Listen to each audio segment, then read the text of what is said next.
Support comes from Helen Keller International. Helen Keller believed that the welfare of each is bound up in the welfare of all, a conviction that continues to guide the organization's work worldwide, helping families amidst rising food costs, climate shocks, and under-resourced health systems.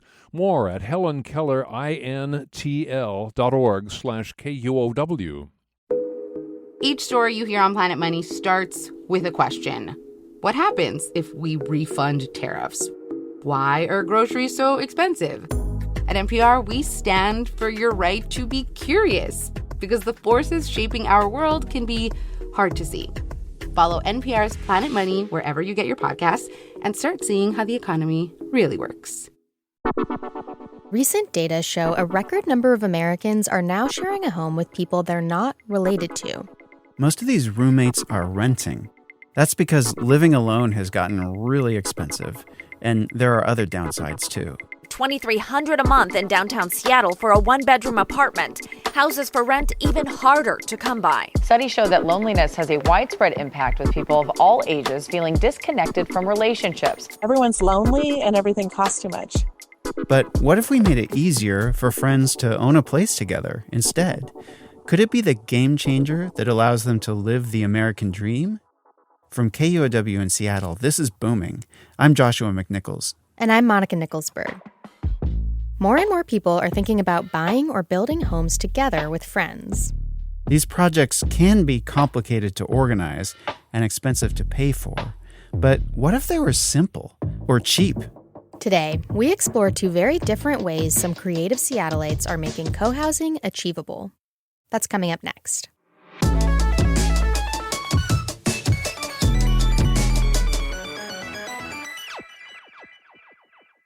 For 6 months, I've lived alone in this apartment. All alone in 8 big rooms. I was dejected, despondent, and disgusted. And then you moved in. My closest and dearest friend. And after 3 weeks of close personal contact, I'm about to have a nervous breakdown. So, Joshua, earlier this year, you did this story about a handful of families that are living under one roof in an apartment building together in Capitol Hill. Yeah.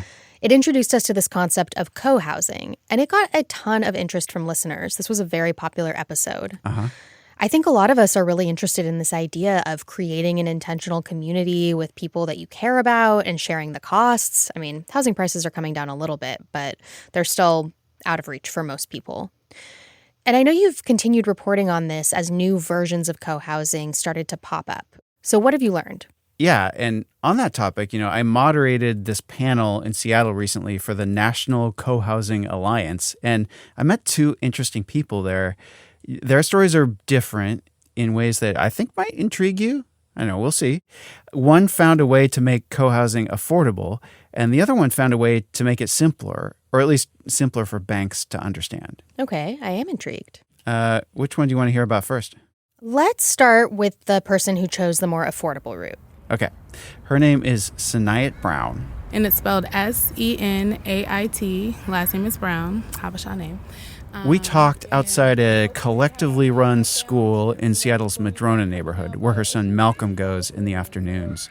And she told me about this moment during the pandemic when she found herself at a crossroads.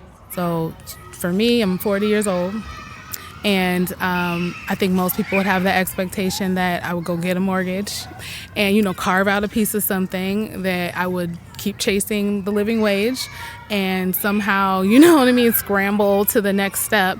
And I was like, that is not realistic, especially for me as a Black mother, a Black woman, knowing the, pay disparities, knowing the wealth gap. I'm like, what sense does that make? Love the sound of the kids playing in the background. So what did she do? Seattleites has a big network of organizers and elders and activists and doulas, and a lot of them were feeling the same thing. So they asked themselves, how do we want to live? What's really important to us? I feel like not enough people ask themselves those questions. It's right? like the most important thing in the world.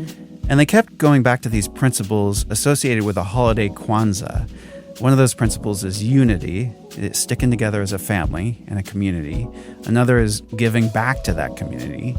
That led to this side conversation between Seattleites and several of the older women who she calls aunties. And they took it a step further. They decided to go in together on housing, and they figured if they worked together, they could build something affordable that was designed to foster that community spirit. Yes. So actually the funny thing was we went on Pinterest, right? It was a Pinterest day. And I was just looking, I'm background in urban planning. I have a lot of feeds, for different types of housing. And I saw this beautiful cottage neighborhood. It was colorful. It was something about the landscaping that stuck out to me. It was just layers and layers of little kind of fairy wooden fences and, all the wildflowers and lantern lighting, which I really love. And I was just like, what is this? I'm like, I bet it's in Denmark. I bet it's in Amsterdam. I bet it's in some European country. And I clicked on it, and it was like Whidbey Island, Washington. I'm like, what? I was like, there's no possible way. I also have that experience when anytime I see something where it's like this beautiful, intentionally built, walkable community that's great for families, I'm like, only in Sweden. Well, long story short, they visited a similar project in North Seattle and decided to build one themselves. They've put in a bid for a piece of land in Skyway, just south of Seattle, and they're already talking with an architect. It's going to be 7 cottages arranged around a green space. Wow, okay.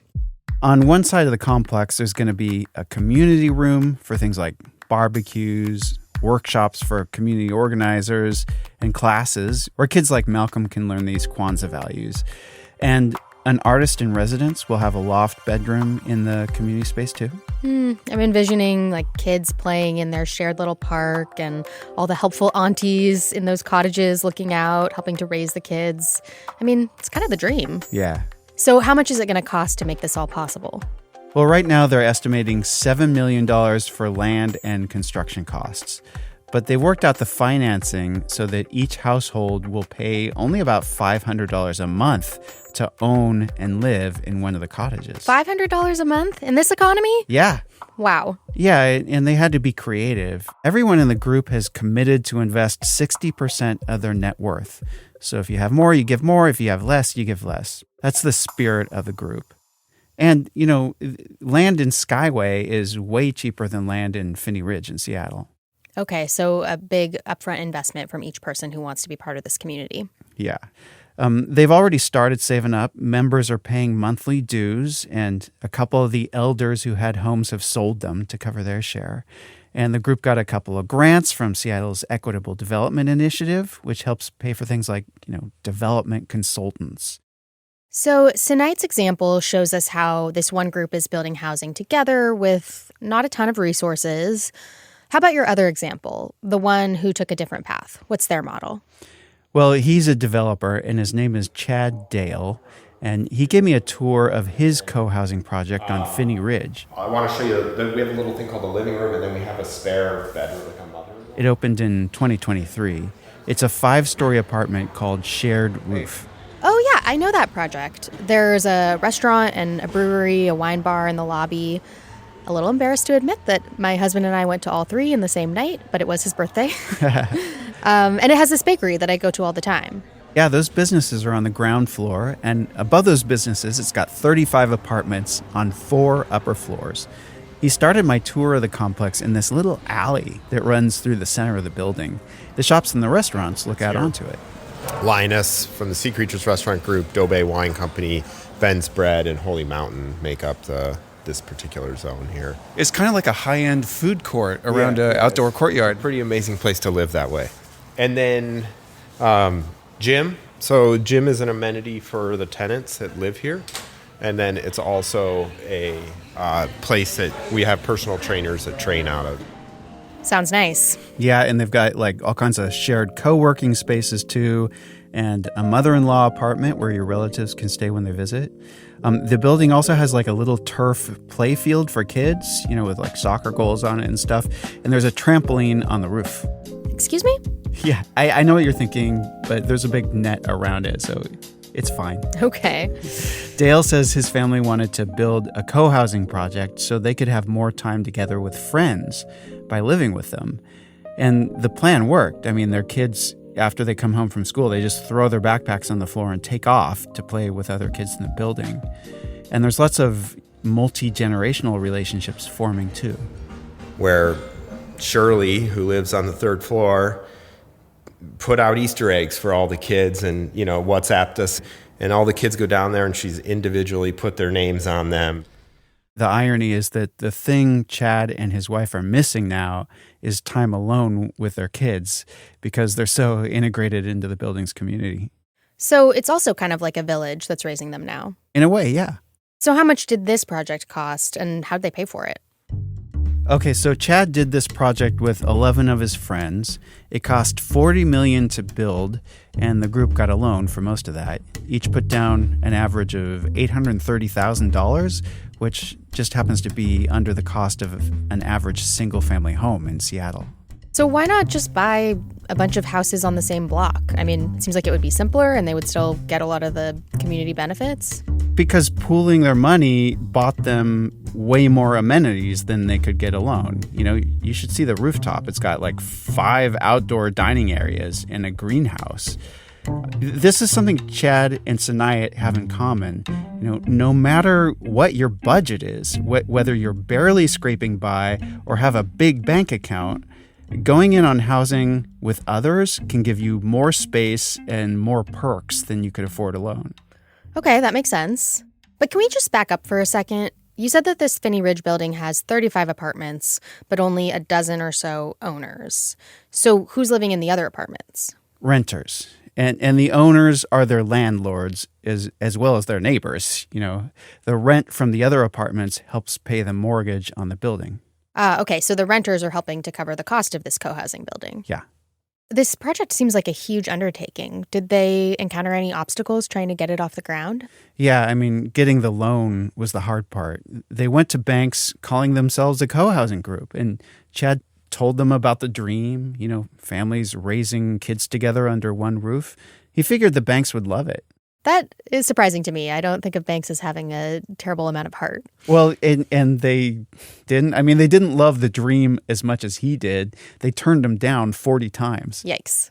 Banks don't care as much about the philosophy of the housing and what's motivating people. It's more about the bottom line. So the group changed their approach. Instead of complicating the story with all those details about co-housing, Chad focused on a simple, straightforward story. He said, "I'm building an apartment building. Would you like to finance it?" And a few rejections later, the bank said yes. So we've learned about these 2 examples. One that'll create affordable housing, $500 a month, pretty affordable around here. But that's kind of a unique situation. This group had access to the Equitable Development Program. And then there's Chad's project, which is less complicated from a financial perspective. They just focused on what the bank wanted. But not everybody has a dozen rich friends who can each pitch in more than $800,000 apiece, right? Right. And one thing both these projects have going for them is they're being led by people who seem to know their way around the real estate world. Yeah. So for people who are intrigued by this lifestyle but don't necessarily have access to those kinds of resources, what's a strategy they can use? So far, we've been talking about, individuals coming together to make this happen. But there are also some companies trying to turn this into a replicable model with a whole system to support people trying to do this. One is a Seattle startup called Respace. Their motto is building for people who, as they put it, refuse to rent their whole lives. I have actually seen a sign for Respace in my neighborhood in front of an old single-family home, and it's always been very intriguing to me. So how does this model work? Well, in a nutshell, they're selling rooms in houses. Their model is to take existing homes and carve them up into independent suites, each with its own bathroom. They sell those suites individually, and then the owners share common areas like the kitchen and the dining room and the living room. Their first project is an old 6-bedroom mansion in Leschi, near Lake Washington. Homes in that area can be millions of dollars, but right around this house, they're about $1.5 million. But suites in that mansion, which means a bedroom and a bathroom, go from anywhere from like $120,000 to $300,000 each. Okay, so for that price, which is less than most condos, I could own a room in a mansion and share the common areas and then also live in this beautiful neighborhood. Yeah, exactly. What's the resale value on something like that? It's not going to work for everyone. Yeah, we don't really know what the resale value is because it's such a new model from a new startup, and so far it's pretty untested. But this is home ownership on a much smaller scale than you typically see in real estate today. I mean, the idea here is to make this kind of setup easy to replicate so that more and more people can do it and build equity for themselves instead of paying a landlord. Do you have to get your own group of buyers together to use Respace? Well, you can bring your own group, or you can rely on the company to set you up with people. It's all very new. I'm sure they'll evolve as they get more projects built. Their bet is that their model will help spread the idea of going in on housing with friends a lot faster because the barrier to entry is lower. And that means for people out there trying to lower their housing costs or get more for their housing dollar, they now have some options.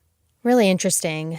It just seems like the crazy high cost of housing is forcing more and more wannabe homeowners to think differently if they really want to own their own places. Yeah, for sure. Thanks for bringing us this story, Joshua. Yeah, no problem.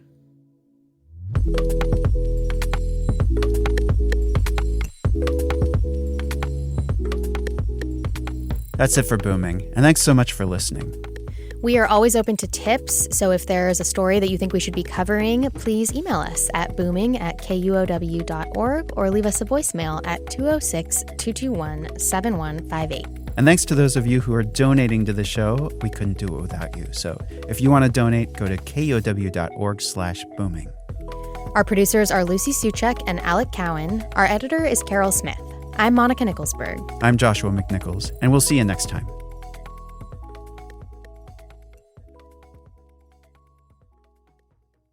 Support comes from Helen Keller International. Last year, nearly 84 million children and families received life-saving care from generous supporters, but the need remains urgent.